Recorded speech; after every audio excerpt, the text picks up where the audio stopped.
네, 우리 정부도 말레이시아 현지에서 여러 경로를 통해서 진행 상황을 파악하고 또 향후 김정은 정권에 대한 영향 등을 분석하느라 발빠르게 움직이고 있습니다. 네, 하지만 여전히 신중한 반응인데요. 외교부 취재기자 연결해서 알아보겠습니다. 이선아 기자.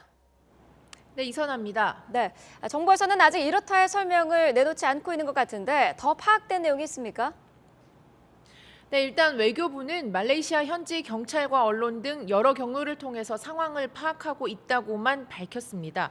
우리 정부가 주목해야 할 사건은 맞지만 그렇다고 해서 또 김정은이 현지에서 우리 외교부가 적극적으로 챙겨봐야 할 국민은 아니라서 좀 애매한 상황이라고 할 수 있습니다. 또 우리 정부가 공식적으로 김정남에 대해서 언급하는 것 자체가 북한 정권을 자극할 수 있기 때문에 극도로 신중하게 접근하고 있습니다. 사망한 인물은 1970년 평양 출신 김철로 돼 있는 여권을 썼다는데 김정남은 일단 1971년생이고요. 그래서 신분을 속이려고 가짜 여권을 썼다는 관측이 나옵니다. 이에 따라 정부는 김정남이 맞는지 아직 공식적으로 확인할 만한 근거가 없다는 입장입니다. 일단 정부는 현지 경찰에서 살해된 인물 신원을 어디까지 파악할 수 있을지 또 부검을 통해서 사인을 얼마나 확실하게 잡아낼 수 있을지 등을 예의주시하고 있습니다. 예, 그렇다면 정부에서는 이번 사건이 일어난 배경 어떻게 보고 있습니까? 네, 정부는 줄곧 김정은이 집권 이후 공포 통치를 강화해 왔다고 밝혔습니다.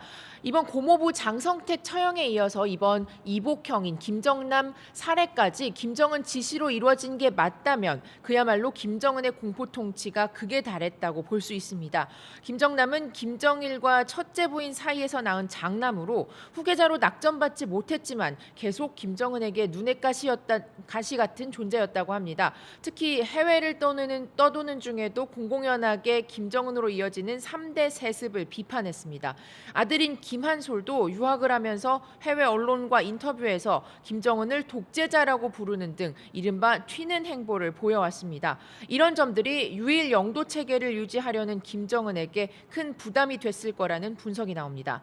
외교부와 통일부, 정부 당국은 모두 이번 사건 발생 배경과 향후 북한 정권에 미치는 영향을 면밀하게 분석하고 있습니다. 지금까지 외교부에서 YTN 이선아입니다.